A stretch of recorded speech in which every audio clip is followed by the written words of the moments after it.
오늘 가정축복주의를 통해서 우리 한번 제목을 따라하겠습니다. 닮고 싶은 가정. 지상에 수많은 가정들이 있습니다. 그렇지만 모든 가정이 행복을 추구하고 가정이 잘 되고 복받기를 원하는데, 오늘 이 설교자 목사님 여러분에게 질문을 하나 해보겠습니다. 여러분, 가정 축복받은 가정의 기준, 행복한 가정의 기준이 뭐라고 생각을 합니까?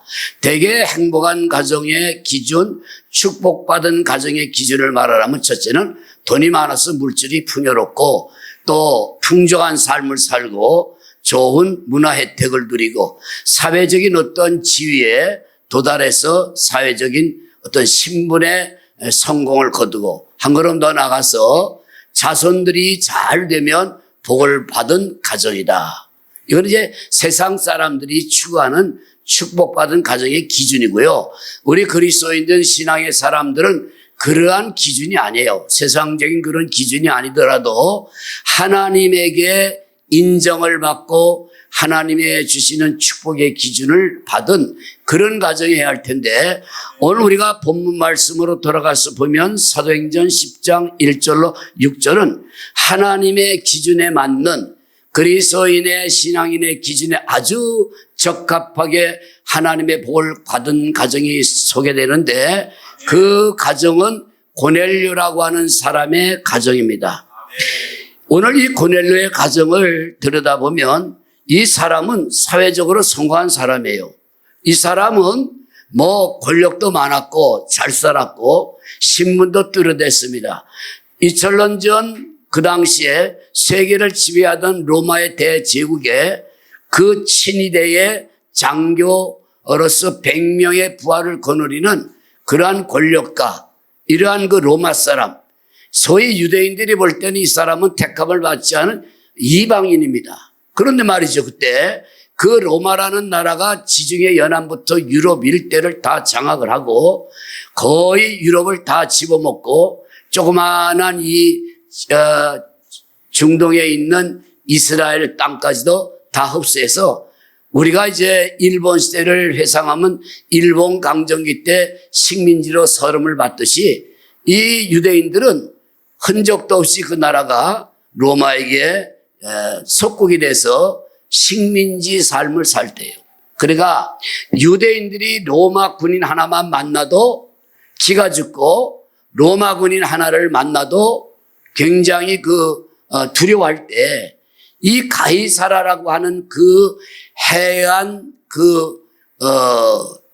도시에, 거기는 뭐가 있었냐면, 가이사라고 하는 도시에는 당시에 로마를 지배하는 총독, 그러니까 실제적으로 이스라엘 다스리는 황제 같은 사람이에요. 빌라도지요. 그 뒤에도 총독이 계속 있습니다. 근데 그 총독이 있는 관저가 바로 이 가이사라, 지중해 연안에 있는 아주 아름다운 항구 도시입니다.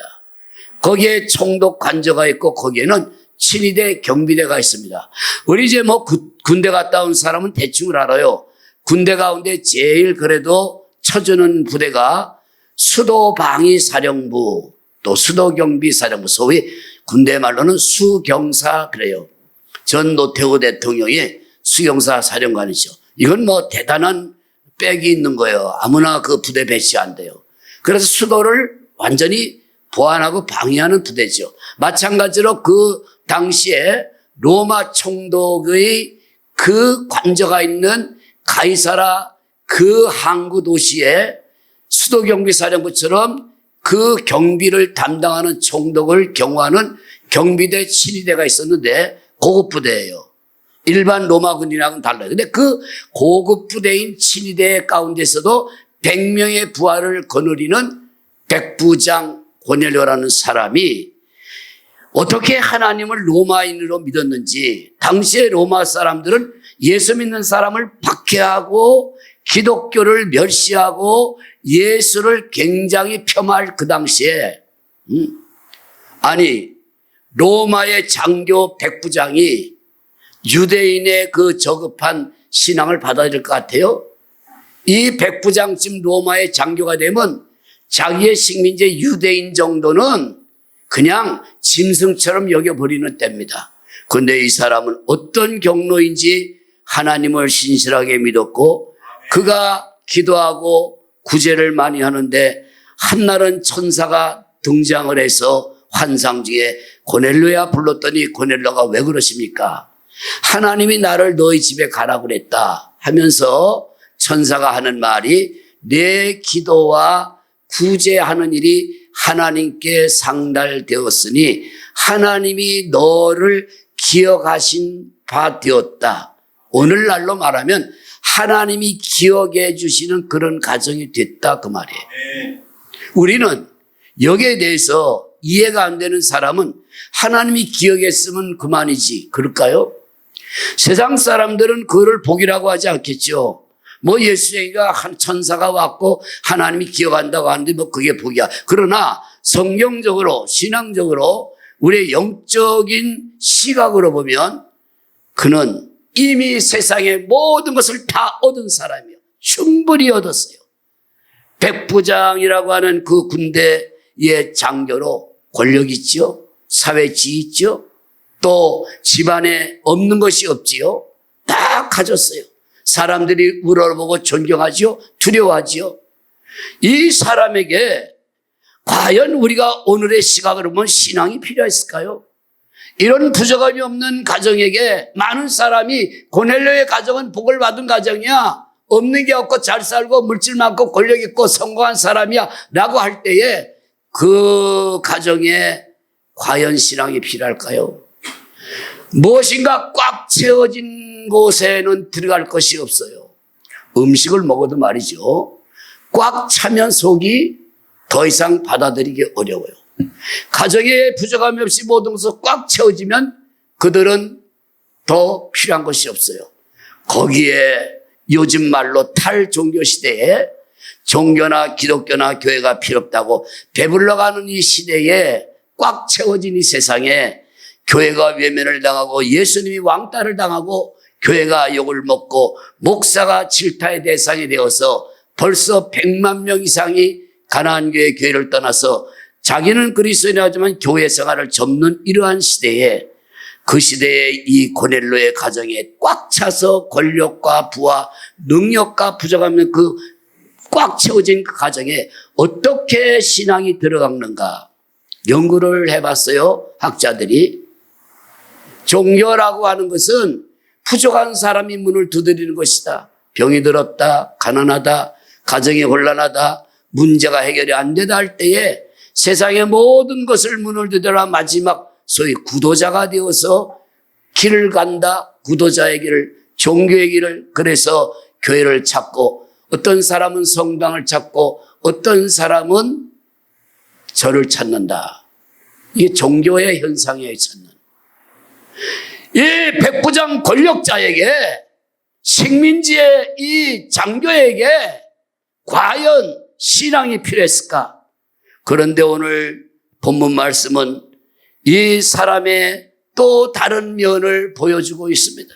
교만하던 그 권력이 있던 그 돈이 많던 그 사회적으로 부족함이 없는 그에게 어떻게 신앙이 그 이방인 장교에게 도달했는지는 모르지만 그 사람에게서는 전혀 다른 것을 봅니다. 하나님은 그 많은 유대인 가운데에도 이방인이었던 이 권력자 이 고넬료를 주목하여 고넬료야 너의 집과 너를 내가 기억한 바 된다고 하는 오늘의 본 말씀 4절은 굉장히 중요한 겁니다. 4절을 보니까 고넬료가 주목하여 천사가 하는 말을 들어봅니다. 이르되 주여 무슨 일이야 하니까 천사가 이르되 4절에 너의 기도와 구제가 하나님 앞에 상달되어 하나님이 기억하신 바가 되었으니 하나님이 기억했다. 여러분 사람은 나를 몰라도 괜찮아요. 잊을 수 있어요. 모르고 지나칠 수도 있고 알면서도 가까이 안 하려고 배척을 당할 수 있어요. 그러나 하나님의 눈길은 여전히 고넬료의 가정을 향하여 소위 말하면 하나님의 시선은 우리 말로 말하면 고넬료의 가정에 꽂혀서 그의 신앙의 수준을 봤는데 그의 신앙의 수준이 10장 1절 2절에 보면 보통 신앙이 아니었습니다. 교회도 어떻게 안 갔을지도 몰라요. 이방인은 예수 안 믿어. 로마 사람은 기독교를 박해하는 나라예요. 10장 1절 소개합니다. 고넬료의 이력서예요. 1절은 시작. 가이사라에 고넬료라는 사람이 있으니 이달리아 부대라는 군대의 백부장이라. 그의 이름은 고넬료. 가이사라는 뭐냐? 이스라엘의 아름다운 황후 도시인데 헤롯 왕이 로마 총독의 아박에서 휴양지를 세운 그런 데예요. 대청댐 호수 있는 데 가면 대통령 별장이 있어요. 지금은 사용 안 합니다. 그런 그 총독 별장처럼 돼 있고 그 관제가 있고 행정부가 있는데 거기에 수도경비 사령부 같은 그 총독의 경비를 담당하고 가끔씩 말이죠. 그 가이사라 유대인들이 독립운동한다고 로마 물러가라고 막 폭동을 할 때 부대가 가서 진압을 하는 이런 무서운 부대에 100명의 군인을 건드리는 백부장이에요. 밀수선이 오는가 안 오는가 항구에 들어오는 모든 배들을 관리하고 그리고 검색을 하고 관세를 매기는 그런 업무를 하는 그 가이사라 그 총독 관저가 있는 그 도시에 이달리아 부대 로마 군대를 말하죠. 백부장이었더라. 그런가 더불어 2절에는 그의 생활을 소개합니다.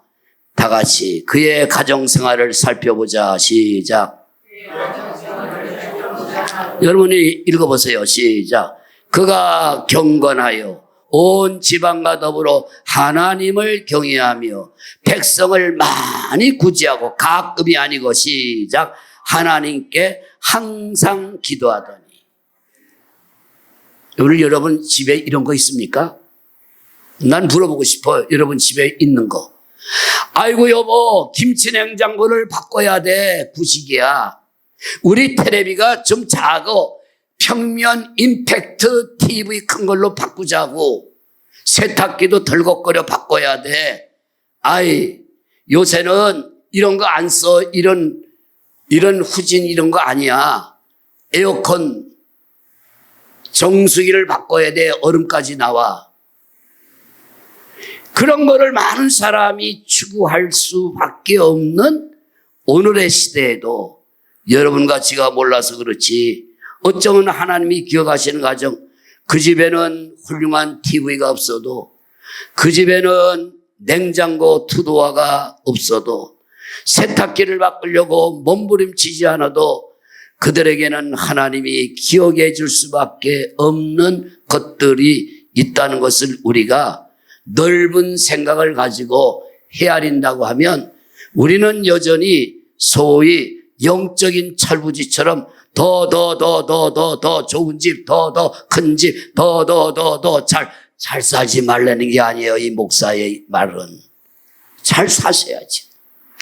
그런데 이 사람은 잘 살고 부족함이 없는데 안 해도 될 일을 하지 않아요. 오늘 교회 나오는 사람들도 안 해도 되는 일이 여기 엄청 나와요.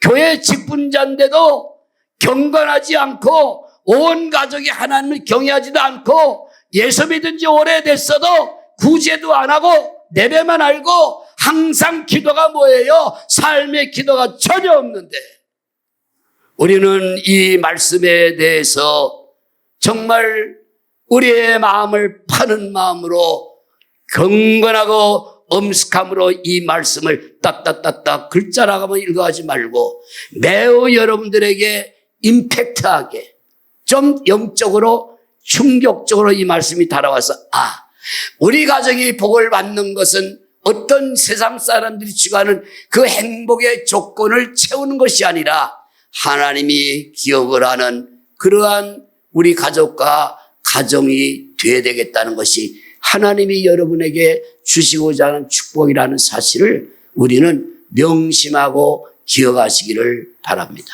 아멘. 경건했다. 그러면 이 가정에 다른 집에 없는 게 있다.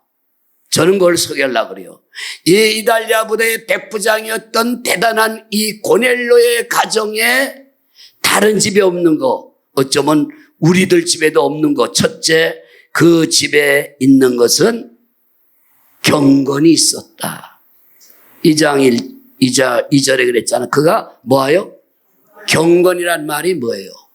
경건이라는 그 헬라어 뜻을 분석을 해서 제가 소개를 하면, 경건은 하나님을 존경하면서 하나님의 뜻대로 살아보려고 자꾸 중심을 잡는 걸, 하나님을 존경하고 하나님의 뜻대로 살아보려고 막 중심을 잡고 애쓰는 것을 경건하다. 뭐 교회 와서 큰 성경책을 목사님 가져와서 탁 머리를 빗고 넥타이를 메고 올라가서 탁 아주 막 엄숙하게 아버지, 그게 경건이 아니고, 그런 외적인 폼이 아니고, 그 내면에 하나님 뜻대로 살고자 하는 그것을 꽉 찬 그 경건한 그 가정의 가장의 역할이 중요합니다. 배가 잘 가느냐 파선하느냐 개가 흔들리라는 모든 것은 그 배를 이끌어가는 선장 캡틴에게 달려있고, 그 학교가 얼마나 위대한가 하는 것은 그 학교의 설립자요 교장이다. 세계적인 최고의 전무후무한 하버드는, 하버드를 창립한 절대적인 신앙인 하버드 박사에 세워졌는데, 그 학교가 시작할 때 그 학교는 법대 좋지요. 과학, 세계 모든 학문을 하려고 한 게 아니라 하버드 씨는 신앙인이었기에 기도를 하고 그 학교를 시작할 때 신학교로 시작을 했다는 걸 아십니까? 하나님의 말씀과 학문을 가르치는 하버드 학교가 하나님에게 기억한 학교가 되니까 누구도 넘어갈 수 없는 넘사벽 세계 최고의 대학이 종합대학이 되었던 것입니다.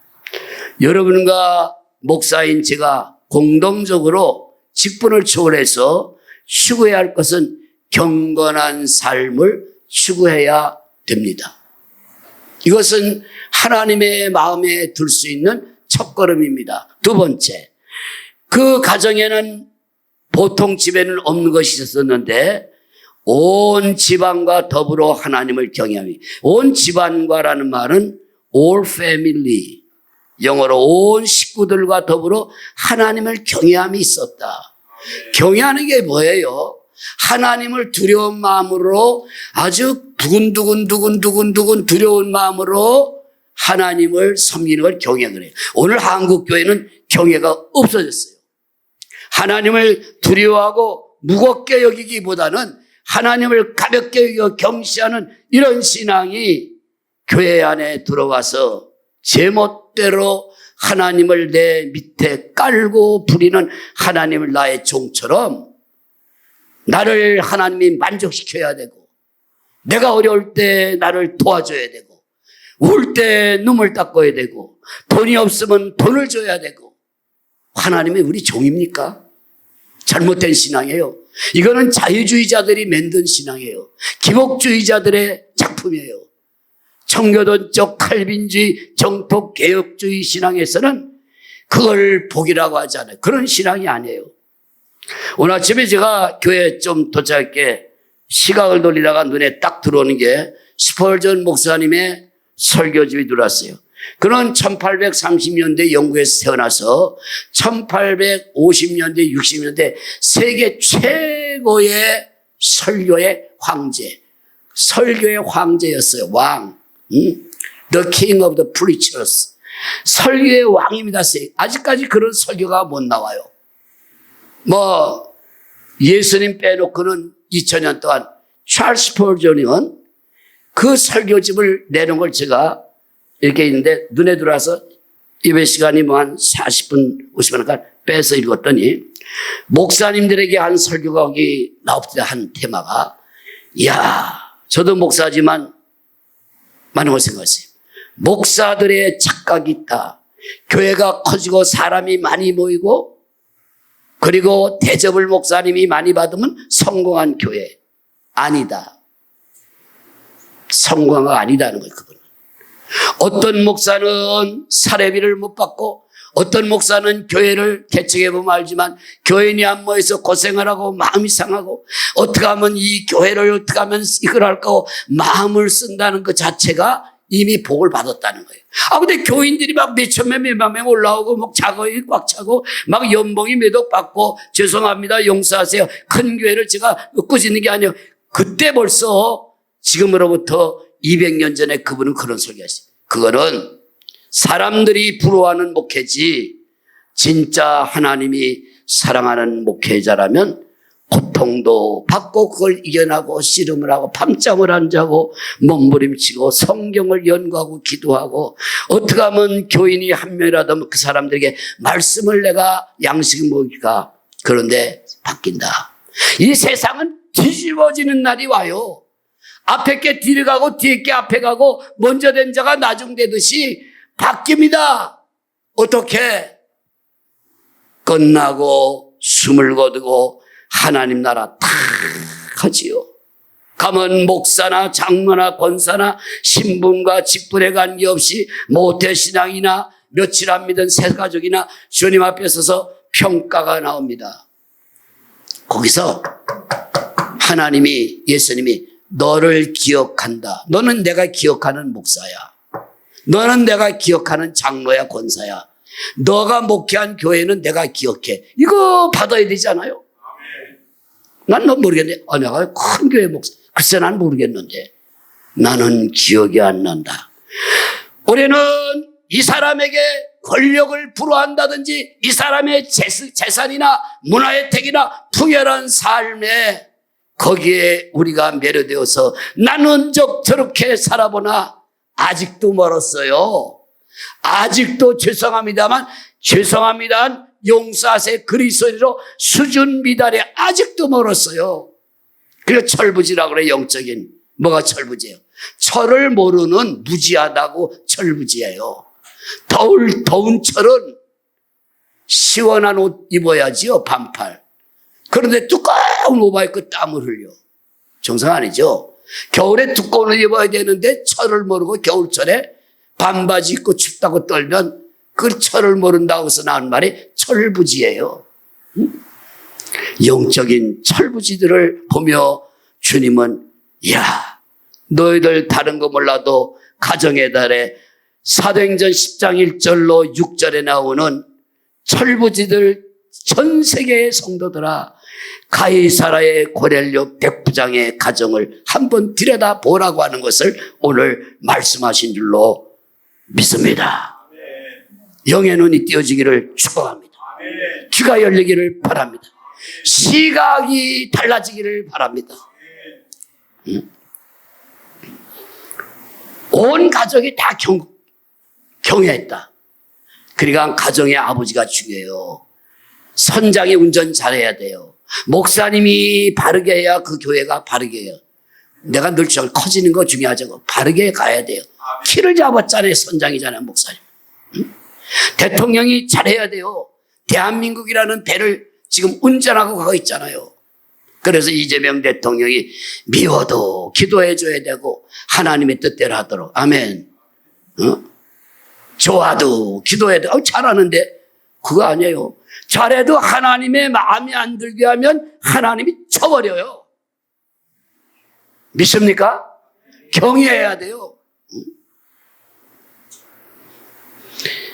우리가 이 가정에 없는 것을 우리는 흠모하고 이 가정을 우리가 본받아야 되겠다. 그런 마음이 오늘 여러분에게 생기면 여러분의 가정은 희망의 가정이요 축복의 가정이 된다는 것을 충분히 믿습니다. 세 번째, 백성을 2절 둘째 줄이에요. 시작. 백성을 많이 구제하고. 세 번째 뭐가 있어요? 백성을 많이 구제함이 있었어요. 아이고, 돈 한 푼 안 써 가난한 사람. 근데 여기 보면 많이 구제했다는 말을 해석해 보세요. 돈을 많이 썼나 보지. 한 1억, 2억. 여기서 말하는 많이는 분량이 아니에요. 저도 처음에 이게 많이 구제했다고 그래서 그럼 돈 많이 썼나 보다. 그런데 그건 많은 게 아니라 범위가 넓다.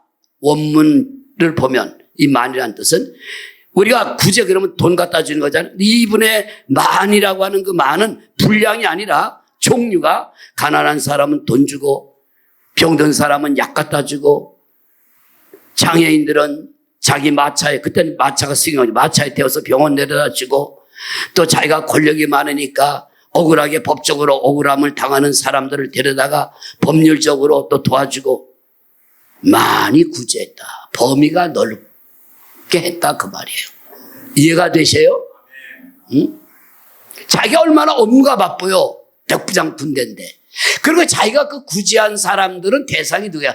개돼지처럼 여기는 자기 식민지에 개돼지처럼 여기는 한낱 그 별볼 일 없는 유대인들을 그렇게 도왔다는 얘기예요.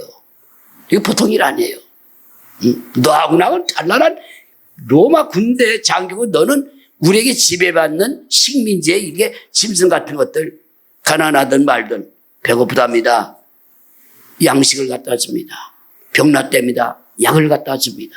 그뿐입니까? 병원 가야 된답니다. 마차에 자기 승용차죠 그때 태워서 그 장교가 타는 마차에 태워 의원에게 데려갑니다.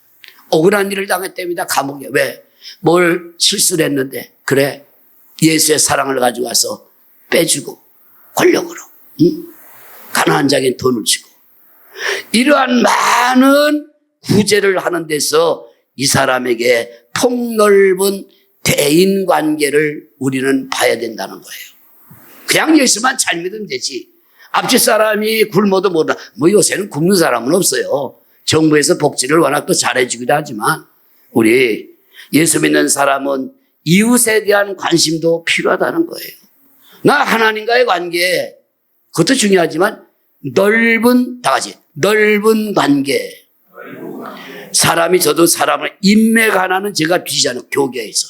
합동만이 아니라 통합, 뭐 기장, 부흥회 뭐 어마어마하게 수천명 하는데 나이가 들면서 점점 입지가 줄어들고 또 돌아가시고 이러면서 근데 결국은 다 줄어들고 늙으면 나 혼자 아마 천국 가는 게 남는 거죠. 저렇게 발이 넓을까?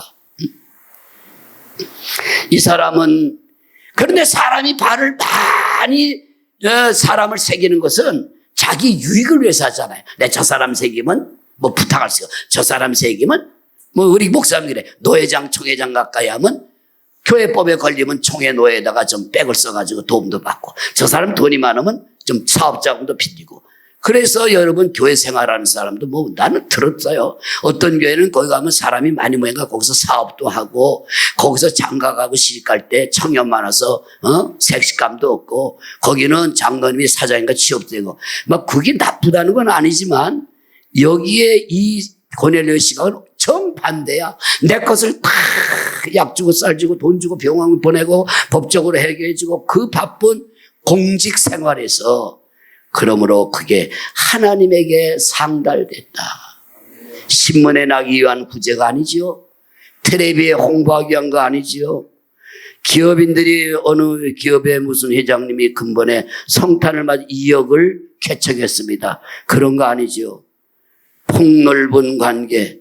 우리는 전도도 해야 되겠지만 사람과의 관계를 잘 많이 너는 가난하니까 안 새겨. 너는 나하고 새겨야 도움이 안 돼. 그러지 말고 사랑으로 폭넓은 많은 관계를 가져서 그들이 우리의 사랑을 통하여 하나님께로 돌아오는 여러분이 구원의 통로, 축복의 통로가 되시기를 예수님의 이름으로 축복합니다.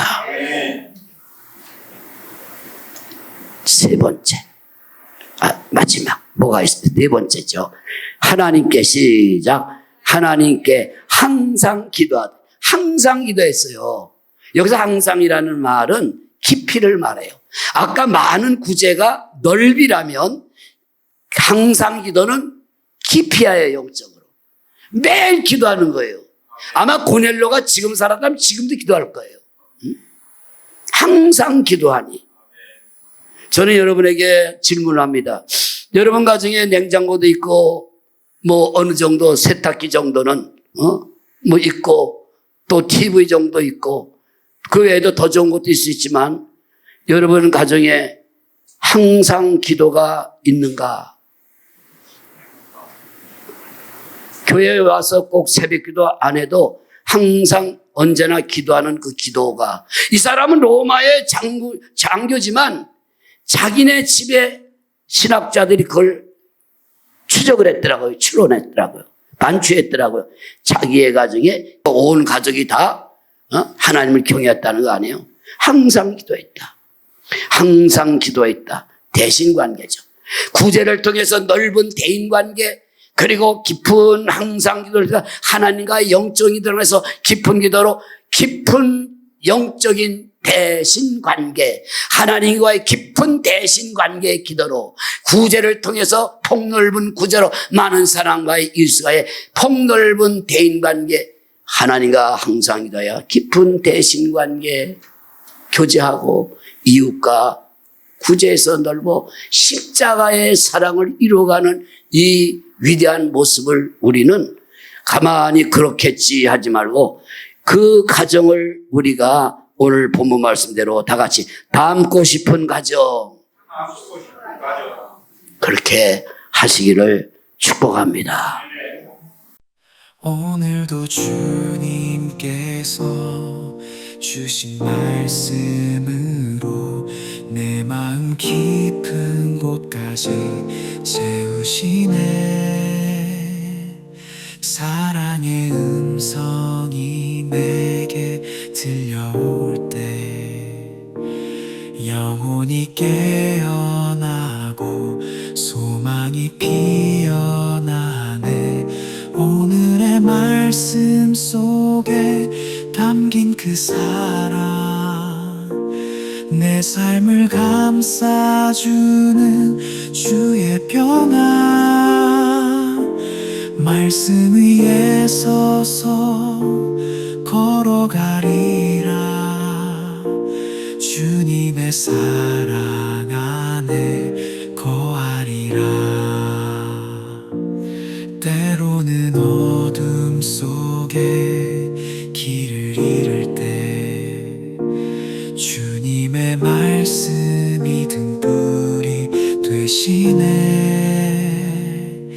약속의 말씀으로 힘을 주시고 새로운 은혜로 날마다 인도하네.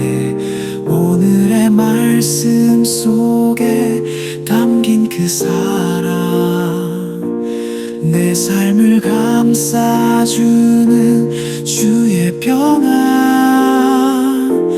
말씀 위에 서서 걸어가리라.